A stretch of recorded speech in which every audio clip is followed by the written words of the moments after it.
సరే, హైవే కార్మిక పోరాటం పాకిస్తాన్ కుట్ర మాటలు పోలీష్, ఇది వాస్తవం. చాలా ఘోరం అండి. ఇప్పుడు నోయిడా దగ్గర హైవేలో గొప్ప పోరాటం చేశారు కార్మికులు. ఇప్పుడు మాట్లాడితే హైవేలు అంతా హైవే మీద దూసిపోతున్నాము అంటే హైవేల గొప్ప అంతా నితిన్ గడ్కరీ గారికి ఇస్తే ఈ రోడ్లు వేసే కార్మికులు ఏం కావాలి సార్? అక్కడ ఎండలో ఉండి దారి ఉండకుండా ఎక్కడో పడుకొని ఎక్కడి నుంచో వచ్చి చేసేది వీళ్ళే కదా. దాని మీద మనం టోల్ గేట్లు బతికినంత కాలం కడుతూ ఉంటాము. కట్టింది ఇక్కడ నుంచి ఊరిపోతే అసలు టికెట్ 500 ఉంటే టోల్ గేట్ మనం 1000 రూపాయలు కట్టాలి కారులో కనుకపోతే. అసలు ఏమి చేయలేము. ఇప్పుడు ఆ మాటకు వస్తే అమెరికాలో కూడా రోడ్లు అద్భుతంగా ఉంటాయి, కానీ టోల్స్ కూడా చాలా అంతకంటే విపరీతంగా ఉంటాయి. నేను చెప్పేది ఏమంటే మీరు టోల్స్ వసూలు చేస్తున్నారు, భయంకరంగా ప్రజల భూములు తీసుకుంటున్నారు వీటి కోసం, కానీ ఆ కార్మికులకు కనీస వేతనాలు సరిగ్గా లేవు. వాళ్ళు 2 రోజులు ఆందోళన చేసి 3వ రోజు వాహనాలను దిగ్బంధనం చేయడం అదంతా చేశారు. వర్మ ఎవరు నిరసన తెలిపినా రాస్తారోకాలు చేస్తారు కదా, మీకు తెలుసు. అవును. అట్లాంటిది రాష్ట్రాలు వేసేవాళ్ళు తమ నిరసన కోసం వాహనాలను అడ్డుకుంటే అదేదో మహాపాపం లాగా వాళ్ళ మీద విరుచుకుపడ్డారు. అయితే ఒకవైపున ఉత్తరప్రదేశ్ ప్రభుత్వం ఒక అడుగు వెనక్కేసి జీతాలు పెంచడం చర్చలు ప్రారంభించింది, కానీ రెండో వైపున 300 మంది కార్మికులను అరెస్ట్ చేసింది. చేయటం ఇంకా అంతకంటే ఘోరం ఏమంటే ఉత్తరప్రదేశ్ అధికారులు వీళ్ళ వెనుక పాకిస్తాన్ ఉంది. కడుపు మండి న్యాయం అడిగితే ఏదో అన్నారు అనే పాట ఉంటుంది అప్పుడెప్పుడో. ఇప్పుడు ఎందుకండి శ్రీశ్రీ మహాప్రస్థానం సమ్మె కట్టిన కూలీల భార్యల బిడ్డల అని ఆర్తారావు అని సమ్మె కడితే వాళ్ళ కోరికలు వినే బదులు వాళ్ళే లేదో పాకిస్తాన్కి ఏజెంట్లు అని చెప్తే ఇంకా అంతకంటే ఘోరం ఉంది. ఈరోజు మీడియాలో మీరు కూడా చూస్తుంటారు.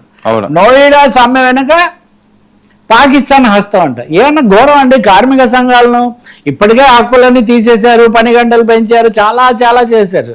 ఇప్పుడు ఇంకా ఆఖరికి విదేశాలతో కూడా సంబంధాలు అయిపోయి. ఇదివరకు అర్బన్ నక్సలైట్స్, అర్బన్ మావోయిస్టులు అనే వాళ్ళు సంబంధం లేని వాళ్ళని కూడా మొన్ననే తెలంగాణ డీజీపీని అడిగారు. ఇప్పుడు తెలంగాణలో మొన్న కొంతమంది మీద కేసులు పెట్టారు కదా, ఇప్పుడు ఎంతమంది అర్బన్ మావోయిస్టులు ఉన్నారు అనుకుంటున్నారంటే ఒక్కరు కూడా లేరని చెప్పాడు ఆయన. సమ్మెలు చేయటం అన్నది వీళ్ళతో మొదలవులు. గాంధీజీ గారు కూడా ఆయన జీవితమే, రాజకీయ జీవితమే చంపారన్ సత్యాగ్రహంతో మొదలైంది. ఆ తర్వాత ఆయన కార్మికుల నూలు మిల్లు కార్మికుల కోసం సమ్మె చేశాడు. కార్మికులు అందులో దేశానికి జీవనాడి అని చెప్తున్న హైవే నిర్మాణంలో పాల్గొన్న కార్మికుల మీద పాకిస్తాన్ అనుకూల ముద్ర వేయటం కంటే ఘోరమైన విషయం ఇంకోటి లేదు. కానీ పాకిస్తాన్ కుట్రలు లేవా ఉన్నాయి. ఆ కుట్రలు ఇదిగో విదేశాంగ విధానంలో ఉంటాయి. భారతదేశానికి వ్యతిరేకంగా చాలామంది దొరుకుతుంటారు కదా. ఇప్పుడు ఈరోజు ఈ వార్త ఉంది. ఉదాహరణకు ఒక సదా అమెరికా సేవలో, పాకిస్తాన్ ఎప్పుడు అమెరికా సేవలో ఉంటుందని ఈరోజు వ్యాసం వేశాడు. మరి మనం ఎవరి సేవలో ఉన్నామో మనం కొంచెం ఆలోచించుకోవాలి.